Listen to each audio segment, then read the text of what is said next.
Welcome, everyone. Come on in, grab a seat, let's get started.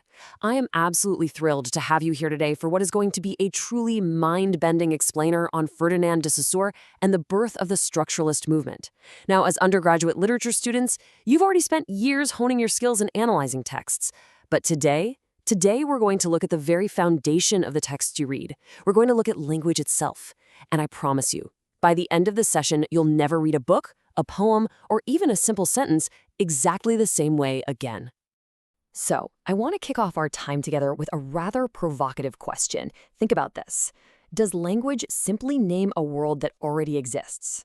It's so easy, almost automatic, to operate under this liberal humanist assumption that words are just innocent, transparent little labels that we slap onto pre-existing things out there in the real world. We see a tree, we call it a tree. Simple, right? Well, today, we are going to challenge that assumption to its absolute core.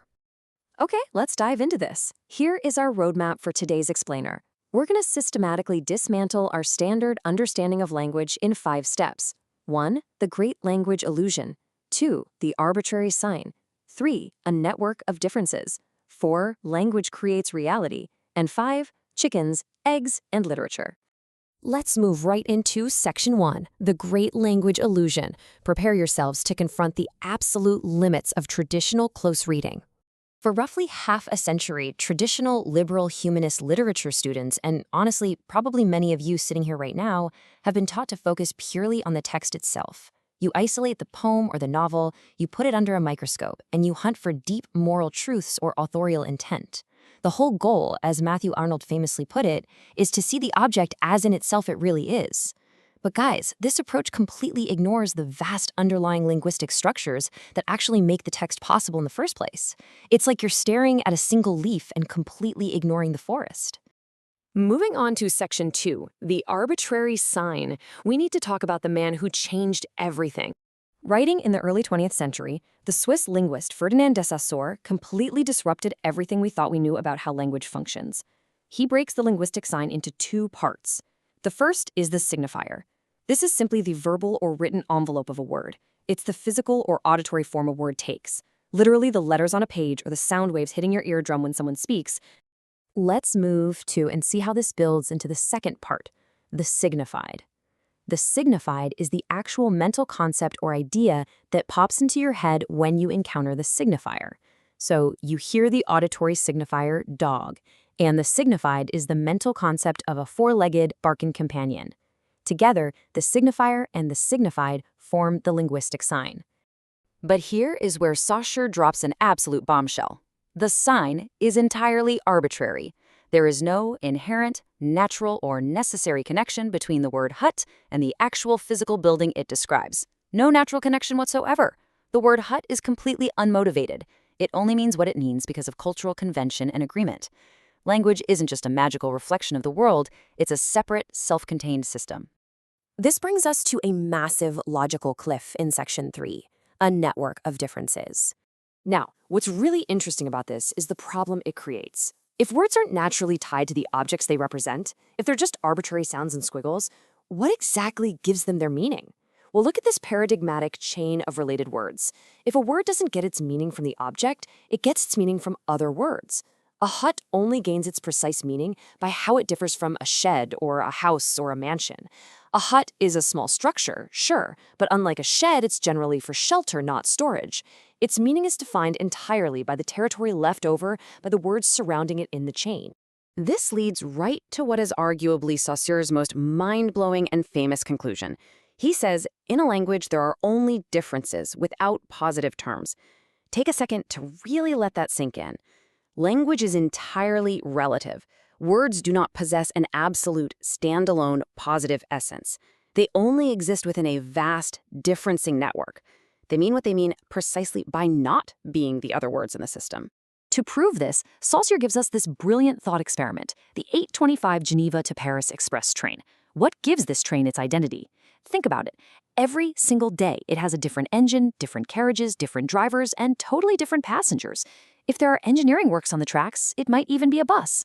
Yet, we still confidently call it the 8:25 train. Why?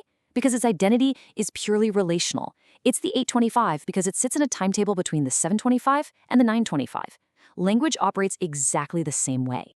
Now we move to the absolute climax of Saussure's theory in Section 4, Language Creates Reality. And this brilliantly illustrates the shift from seeing language as merely relative to seeing it as genuinely constitutive. Language doesn't just label reality, it builds it. Consider these paired terms. When a group is labeled as a terrorist organization versus a group of freedom fighters, or when a government implements a community charge while its opponents immediately call it a poll tax, we are not neutrally, objectively pointing at reality. The language chosen actively constructs the reality of that person or that policy. There's no ultimate truth existing securely outside of these words. We see this even when we look at nature. The physical year runs continuously, right? Change is constant and unbroken. Yet our language slices up this continuous flow of time into 4 distinct seasons: spring, summer, autumn, winter. But why not 6 seasons? Why not 8? Because the seasons aren't an objective fact of nature sitting out there waiting to be named. They are a linguistic framework that we've imposed onto nature. Language constitutes our world. Section 5. Chickens, eggs, and literature. Time to bring this all back home. So, my fellow scholars, given this massive paradigm shift in how we understand language, how does this alter our reading habits? If language is a structured, arbitrary, constitutive system, what happens to the poem or the novel? To answer this, we have to use a vital distinction made by Saussure. He separated langue and parole. Langue is the entire, overarching system of rules and conventions that make up a language, the whole structure. Parole, on the other hand, is any given individual utterance made within that language. You can only actually understand the individual parole if you have mastery over the larger langue. So, the crucial point is how this translates directly to literary criticism. The traditional liberal humanist is obsessed with the individual literary work. They stare at the egg in complete isolation, analyzing every little curve and speckle. But the structuralist? The structuralist knows the egg is just a parole. They zoom out to study the chicken, the massive, abstract cultural structures and genres, the lang, that generated that egg in the first place. Let's look at a practical example. If a structuralist has handed John Donne's famous poem Good Morrow, they don't just read the poem in a vacuum. First, sure, they look at the poem, but then they instantly move outward to the alba or dawn song genre it belongs to. Then they move out even further to the abstract cultural concept of courtly love, then even further out to the broader linguistic conventions of poetry itself. The structuralist is always moving further and further away from the single text to understand the vast network of differences that allows the poem to mean anything at all. Which leaves us with this final radical thought to ponder as we wrap up our explainer today. If words get their meaning solely from their position within a massive pre-existing structure of differences, and if language actively constructs our reality rather than just reporting it, then who is really writing the text? Is it the individual, brilliant author, or is it the vast, inescapable structure of the language itself? I'll let you wrestle with that as you head into your next seminar. Thank you so much for joining me, and please keep questioning everything you read.